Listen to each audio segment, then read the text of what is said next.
Good afternoon, everybody. It's a great pleasure to be here. And on behalf of University College Tilburg and Tilburg University, I want to say a very warm welcome to all of you. Let me introduce myself. My name is Emily de Vet. I'm Dean of University College Tilburg and a professor here at Tilburg University. Today we are here to celebrate. The students, the graduates have already received their degrees, but now is the ceremony which we want to celebrate together with everyone. Today is filled with pride, and I think that you as family, partners, friends, you must also be very proud of our recent graduates. But that same goes for us as lecturers, as a team of University College Tilburg. Awarding the degrees and this ceremony is one of the highlights of our year. In any minute, the fresh graduates will enter this hall. As soon as the door opens, I invite you to stand up, to everybody stand up, and give them a very warm applause for the class of 2024.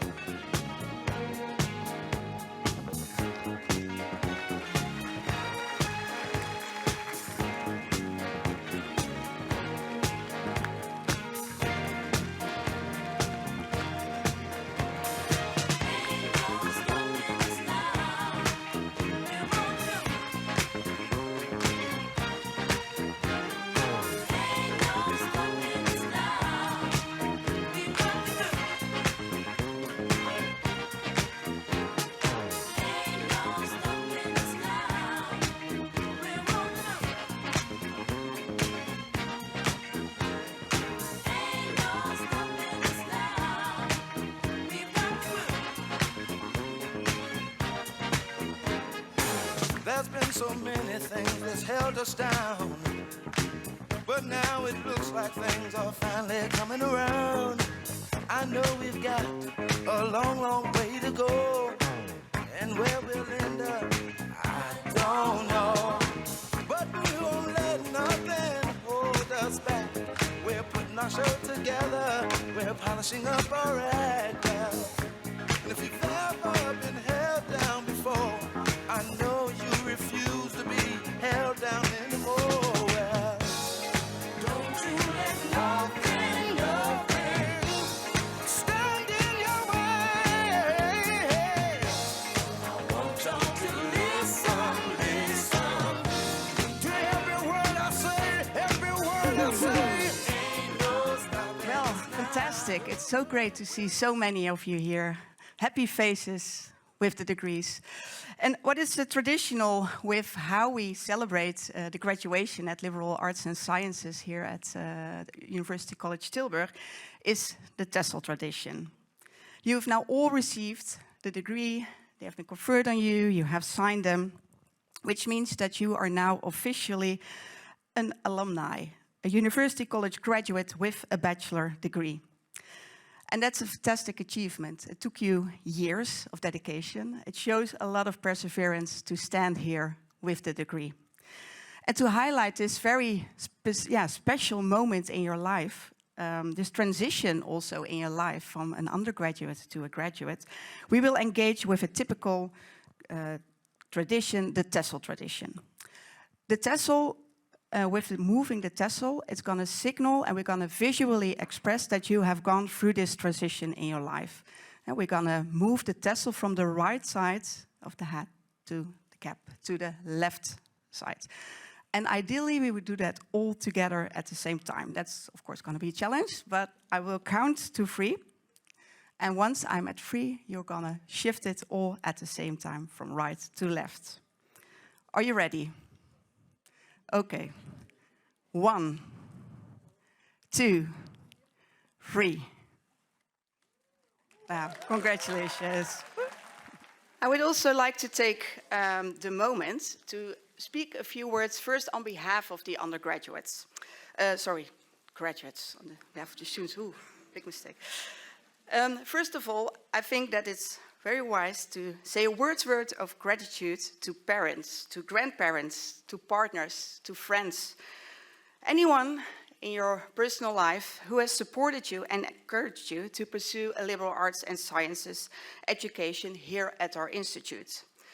For some of the families, it might have meant that your youngster said, I'm going to live abroad, I'm going to move out of house, without you maybe not even having a clear outlook on what your youngster was going to do, and what it would actually mean to go to this institute and pursue this education.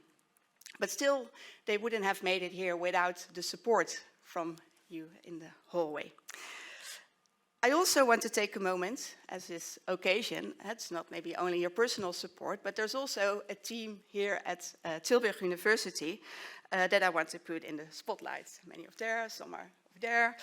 A big thank you to all of our core staff, and as well as a very large group of lecturers and supervisors that teach in our program. There is this saying, it takes a village to raise a child, which is used to express that it takes an entire community for a child to grow up safely and in a healthy environment. But the same may apply to our college students, as the interactions with teachers are numerous. There are easily over 100 lecturers contributing to our program in teaching courses, in supervising theses, in all kinds of interactions. They go the extra mile to guide the students, to challenge them, and also to support them. Dear graduates, I hope that you will all join me in a big applause for anyone who in any imaginable way have supported you to achieve your degree.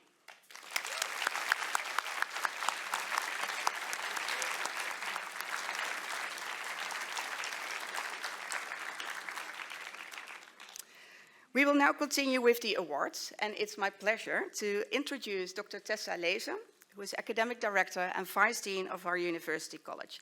She will announce the Thesis Award winners.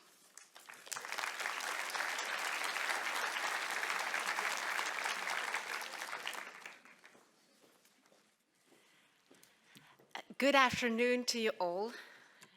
It is a great honor and a privilege to present this award ceremony and hand out the Willem Witteveen Thesis Award.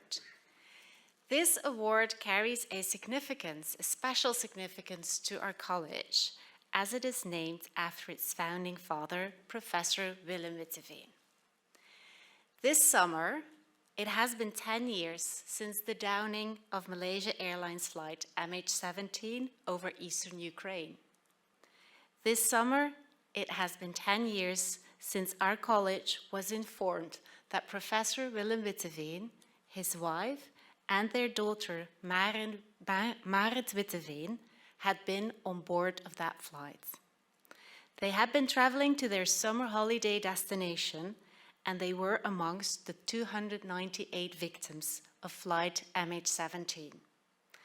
At that time, Marit was a promising student in the law major of our program, and she had just finished her second year of study.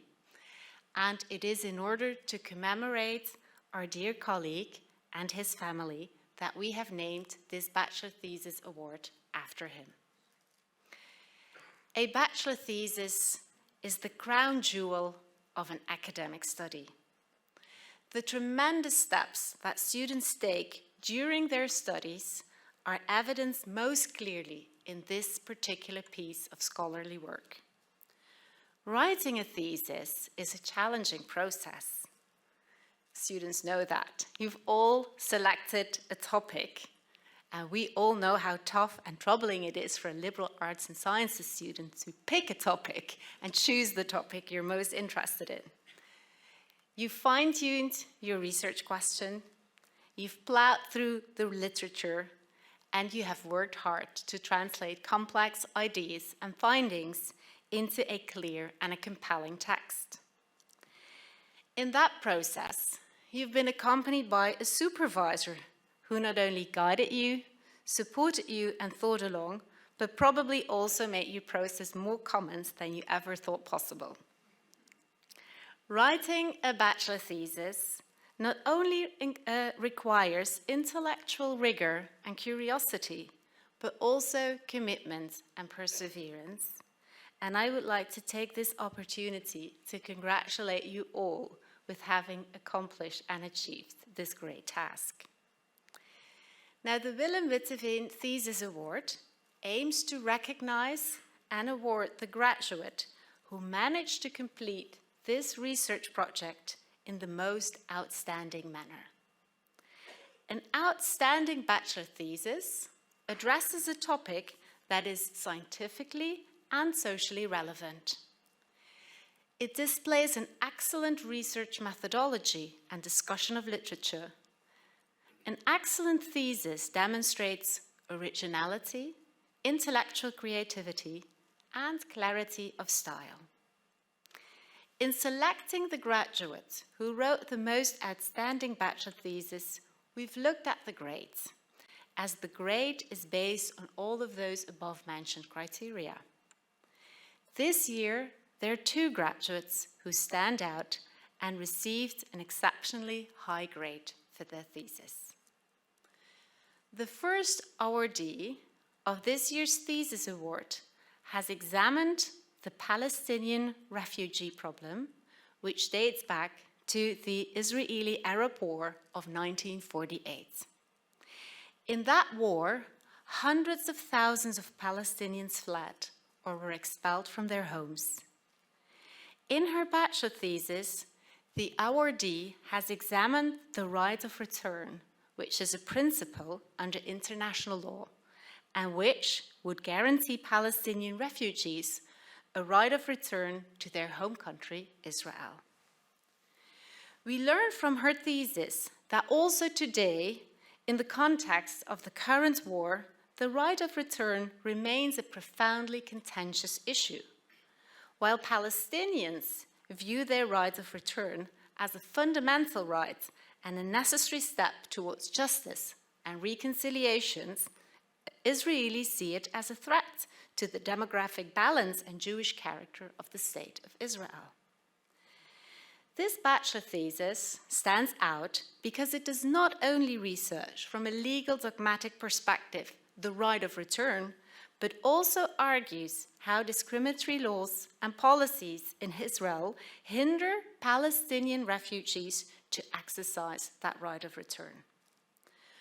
According to the supervisor, Mariana Gliati, the awardee has been an absolute pleasure to work with. Diligent, motivated, focused, and intelligent. Congratulations, Nina Heinz, with your thesis on the impact of discriminatory legislation and policies in Israel on the realization of the right of return for Palestinian refugees.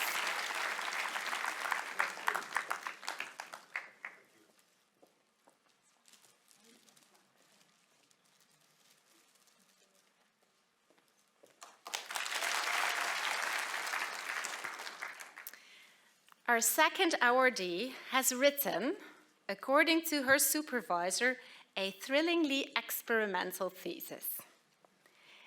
In her thesis, the awardee sets out to explore the theory and practice of the translation of literature. As a test case, she turns to the work Bluets, in which the American author Maggie Nelson combines prose and poetry to express her experience of the color blue. At the start of her thesis, the awardee echoes the opening of Nelson's book. Suppose I were to begin by saying that I do not want to write a traditional thesis. As a methodology, the awardee translated parts of the work herself from English into her mother tongue, German, and created a translation diary, which she subsequently analyzed. The supervisor, Julian Hanna, applauds this creative, critical approach to the topic, and I would like to cite him. If there were any doubts, he writes, about the viability of such a creative, critical endeavor, they are put to rest in the discussion of findings of this thesis. Fascinating and detailed diary entries are followed by careful lines of examination to locate insights and breakthroughs. Future scholars of creative critical translation will find genuine value in these chapters. The awardee worked actively and independently, and the project has been a pleasure to supervise from start to finish. Congratulations, Juliana Schaum, with your thesis on querying forms of knowledge production through the creative a critical practice of translating Maggie Nelson's Bluets.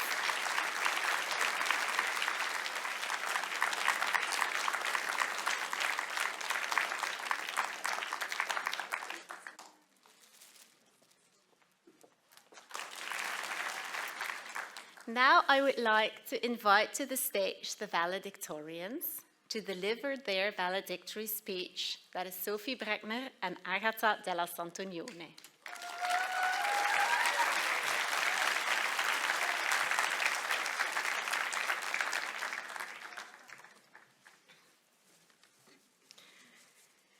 Good afternoon, fellow graduates and faculty. Welcome, dear families, friends, and distinguished guests.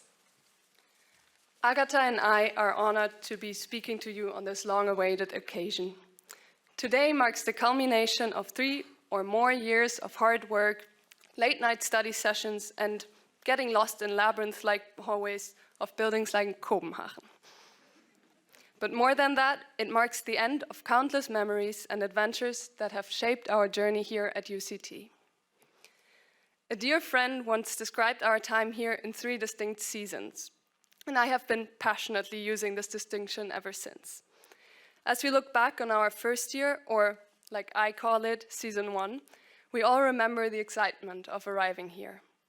We were a little confused, maybe even overwhelmed, as we navigated the housing situation and tried to balance socializing with doing all of our preparatory readings. It was during that time that we learned that maybe not all swans are white, a lesson that reminds us to constantly question, reflect, and think critically. Then came season 2. Our second year divided us into our chosen majors. To me, it was a completely different experience, especially because this meant that we weren't seeing all of our friends in class anymore. At the same time, Common Room became a space where the most obscure and thought-provoking discussions unfolded, like how to best camouflage giraffes. And then there was season 3. The third year brought with it the excitement and challenge of exchanges. Many of us traveled the world, experiencing student life and different cultures and countries, while others stayed in the Netherlands, taking courses also outside of UCT and adjusting to a new rhythm in Tilburg. But finally, the big reunion came in the last semester. Season 3 first divided us, only to bring us back together in the Unheimliche Human Future course. But I have to say, being back together actually fostered a quite homely feeling. Indeed, 3 years have gone by, and none of us is the same as when we started. When I first arrived in Tilburg, I felt like a stranger. I desperately tried to cling onto my own food and traditions, as if trying a frikandel might have made me lose my identity. But then I dismantled that belief piece by piece, understanding that I was just scared of change. Opening up to different cultures doesn't diminish who you are, it enriches you. You don't lose yourself, you add new layers to your own identity. And this is what liberal arts is also about. I've come a long way from that person, and in my third year, I even tried pineapple on pizza, and I really hope that the Italian state won't withdraw my citizenship for this, but I quite liked it.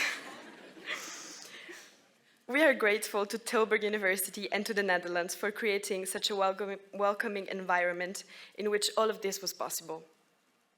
We sincerely hope that they will continue to do so. The beauty of our studies also lies in its multicultural experience, and it's something that we should keep cherishing.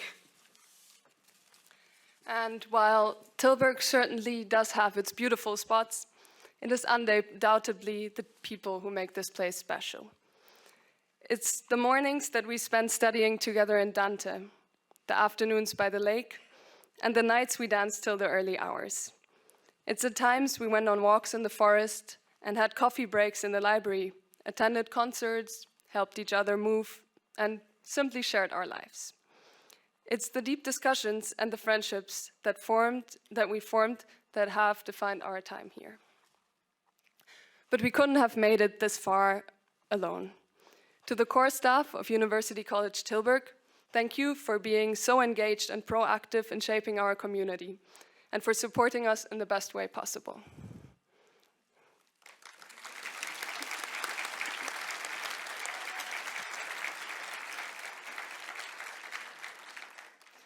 To the professors and teachers, thank you for challenging us and giving us new perspectives.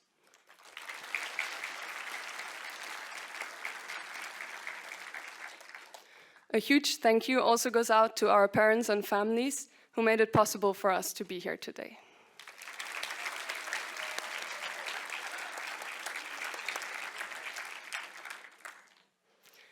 And finally, to the students of LAS, graduates of LAS, I am incredibly proud of us. Thank you for dedicating your time and energy, whether through your involvement in boards or committees of extramuros or in countless other ways. For me, a huge part of what made Tilburg feel like home for these past years was you, the LAS community, and I'm really grateful for that.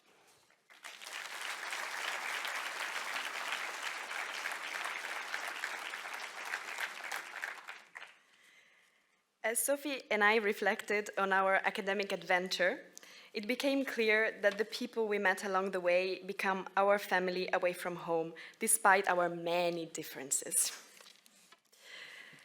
But is there something that unites all LAS students, whether we're studying neuroscience, law, business, humanities, or social sciences? Interestingly enough, during a career session that we all attended, one common trait stood out: a strong sense of purpose, which basically means that all of us want to save the world. Over the past years, numerous global challenges happened and had an impact on our lives. From the lingering effect of the COVID pandemic and the Russian invasion of Ukraine to, more recently, Israel's invasion of Gaza and its repeated violation of the Genocide Convention.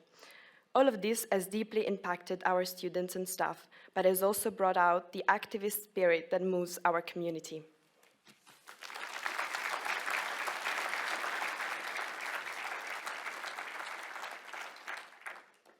There's another major thing that brings us all together. Even though we don't study anything artsy, and I know this may be a surprise to many of our relatives, to be fair, the name liberal arts is a little misleading. Every LAS student you'll ever meet will follow some artistic side quest. Anything goes.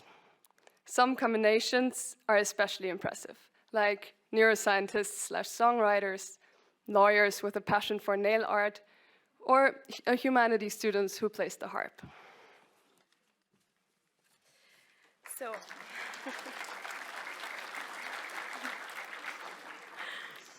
So what's the added value of uniting such diverse talents under one degree? If you ask us, and let's pretend that you did ask us, it is what we learn is how to effectively work together. We sure have strong opinions and infinite areas of interest, but the best solutions do come from collaborating with one another. This is why whatever job we will end up choosing, I hope that we carry this with us: the commitment to make the world a better place and to interact with people who are different from us with an open mind. Treasure your passion and curiosity. Keep dreaming, keep standing up for what you believe is right. If we can each contribute even a little to a fairer world, then our time here will have been well spent.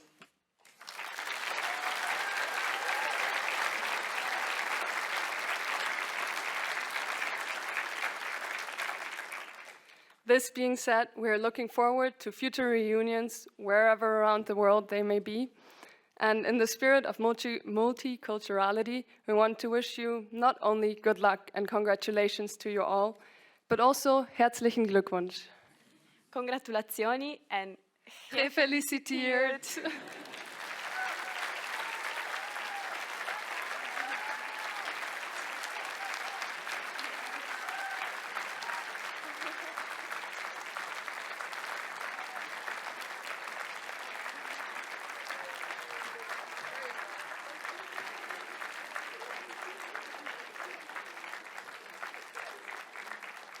We're almost there. A few final words, or maybe not so few, but before we are really off to celebrate, I would like to take this opportunity to say these final words and maybe to, well, send to you all with a final message to the outside world.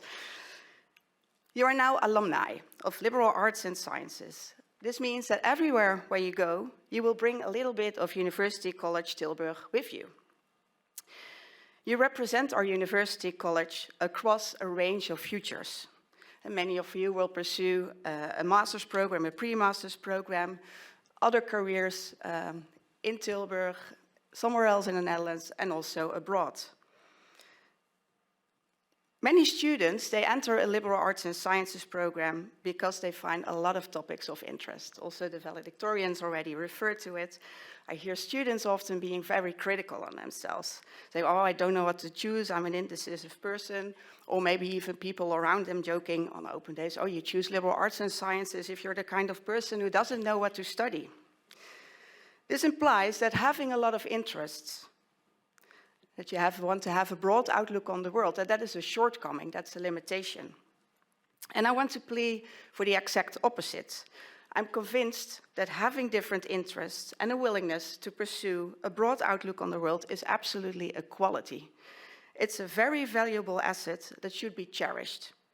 And I will explain why. Your broad interest signals that you are able to keep an open mind and that you're willing to explore all kinds of perspectives, different opinions, different beliefs, different behaviors, and also maybe those who may appear unusual for you, or also the perspectives and opinions who are maybe very different from your own perspective. And it actually takes courage, already at such a young age as you have, to have such an open mind. It takes effort and curiosity to look beyond whatever fits your knowledge. Human beings, and also you as graduates, and we as lecturers, we're all human beings, we have this very innate preference for confirmation. A confirmation bias is what that is called. It means that people look for and use information more frequently if that information is in line with what they already know and think. Information that is in line with our beliefs and with our attitudes is processed much more easily, much more fast. It's stored in our brains also more faster. We call it better. Every information that affirms whatever we have already been thinking is what is on top of our minds. And also, we like people better when they think like us. And when we surround ourselves with other people, we tend to prefer those people who are very much in the same mindset. And although this is an innate bias that all human beings display, it's a problematic bias. Particularly so in this time, an era where misinformation and disinformation are all around us. And not in the least place on social media, where computational algorithms determine what information we are being served on our plates.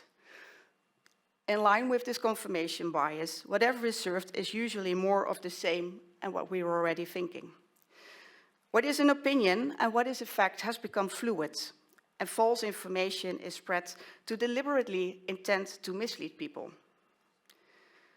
Our preferences for confirmation contribute to a polarized society, igniting a thinking that goes on in terms of us versus them. Opinions are opposing, are contradicting strongly, and the middle ground seems sometimes to be gone. Polarization is something to be observed in societies at large, but also in a much smaller scale. You see it happening within universities. In the past half year, the Israel-Gaza conflict led to student protests all around the world, including here at Tilburg University. Students and university boards became opposites rather than partners within the same organization. It's not only apparent in relation to war and conflict, but probably most of the challenges that we face today. It's only 2.5 years ago, you were then just starting also your programs here, that the COVID pandemic was a source of polarization. Think of how COVID measures such as vaccination, the COVID passports, and lockdowns became the source of protest, and in some countries, also in the Netherlands, even of riots, where the people stood up against governmental regulations and policies. COVID was also a source of friction and arguments, not only in institutions or in society, but also sometimes in friends groups or in families. Another example we've seen more recently. You may recall how the need to reform agriculture for protecting nature and climate actually spurred farmers' protests. not only in the Netherlands, but also in countries surrounding us. But these farmers' protests were, on the one hand, counting on the support from society, where people were putting down upside-down flags, while at the same time, a different protest group, Extinction Rebellion, that stands up for climate protection, are being treated very differently. And not to speak of the issue of migration. And I can make a much longer list of examples to illustrate how in this time viewpoints are opposing and are actually providing the ground for conflict. All these examples show us how hard it is to overcome differences. Differences of opinions, differences of belief sets, and differences of behavior. How then do we search for connections when the distance is so large? How can we build bridges? How can we empathize with the belief system of others? With maybe belief systems that we even didn't know of, or that we seem so distant and alienated from what we are actually thinking ourselves. It is exactly here that you, as graduates in liberal arts and sciences, have a role to play. You have learned to look at phenomena through different lenses. You can realize that different viewpoints are actually required, a prerequisite for getting a better understanding of any phenomenon that you're trying to understand. You have practiced with this. You've practiced with applying multiple perspectives, with combining different viewpoints, and you have dealt with the discomfort of perspectives that appear at the first glance not alignable at all. And in a university where the motto is understanding society, you have inevitably come across many of the societal challenges I just mentioned. All these experiences bring you in an excellent position to make a difference in the world.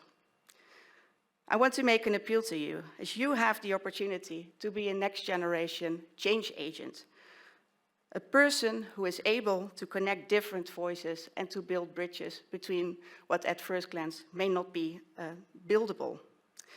And whenever you find yourself again in a place where you criticize yourself for having difficulties to choose, I hope that you will reframe this and that you would compliment yourself for having a broad outlook on the world.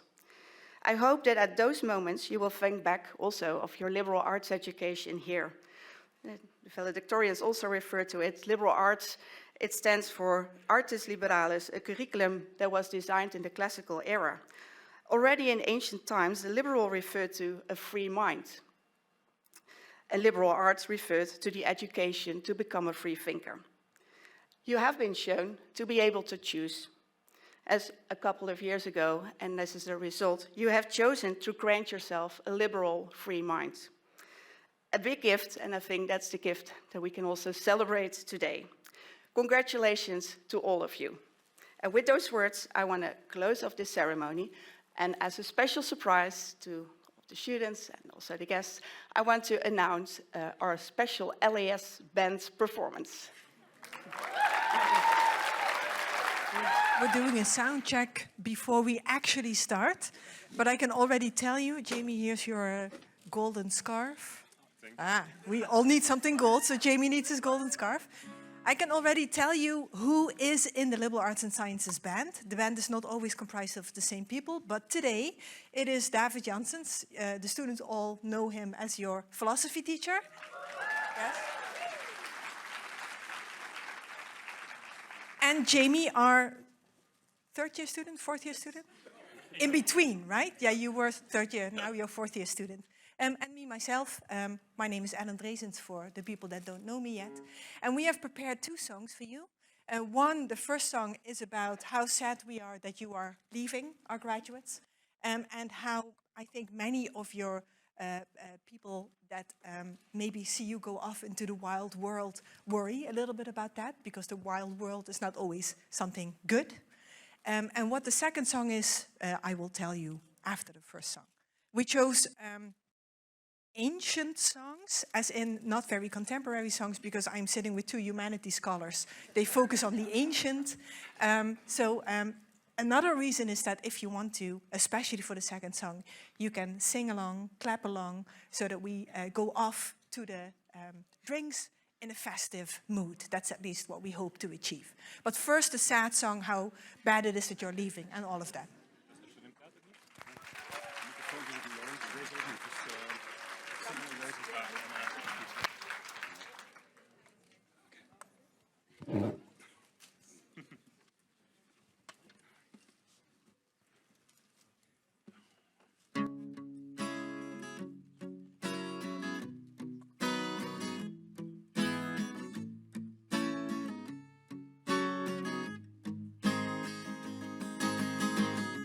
La la la la la la la la la la. La la la la la la la la. La la la la la la la la la. Now that I've lost everything to you, you say you want to start something new, and it's breaking my heart you're leaving. Baby, I'm grieving. But if you want to leave, take good care. Hope you'll have a lot of nice clothes to wear. Just remember there's a lot of bad anywhere. Ooh, baby, baby, it's a wild world. It's hard to get by just upon a smile. Ooh, baby, baby, it's a wild world. And I'll always remember you like a child girl. You know I've seen a lot of what the world can do, and it's breaking my heart in two, 'cause I never want to see you sad, girl. Don't be a bad girl. And if you want to leave, take good care. Hope you'll make a lot of nice friends out there. Just remember there's a lot of bad and beware. Ooh, baby, baby, it's a wild world. It's hard to get by just upon a smile. Ooh, baby, baby, it's a wild world. And I'll always remember you like a child girl.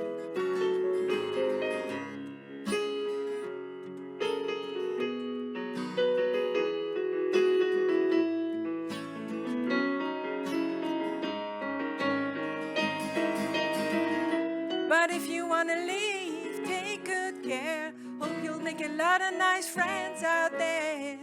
Just remember there's a lot of bad and beware.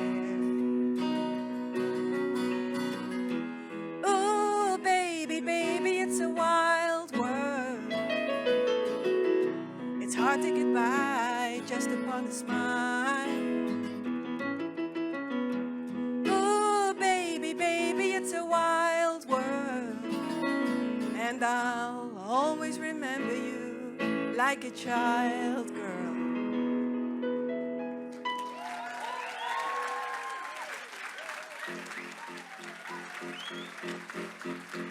And now for our second song. The second song is more of kind of a sending you off with a little bit of a warning for you guys.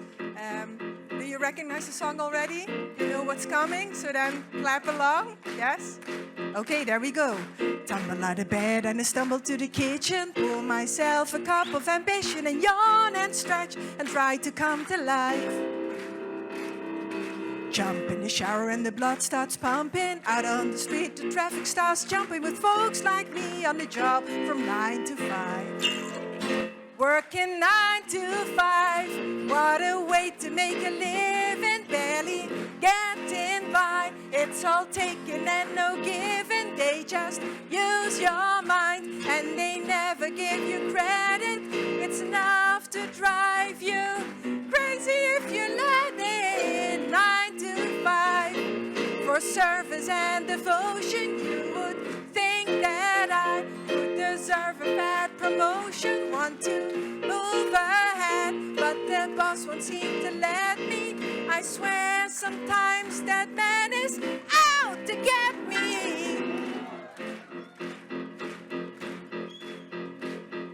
They let you dream just to watch him shatter. You're just a step on the boss man's ladder, but you've got dreams he can never take away. Waiting for the day the ship will come in, waiting for the day the ship will come in, then the tide's gonna turn and it's all gonna blow your way. Working 9 to 5, what a way to make a living, barely getting by. It's all taken and no given, they just use your mind and they never give you credit.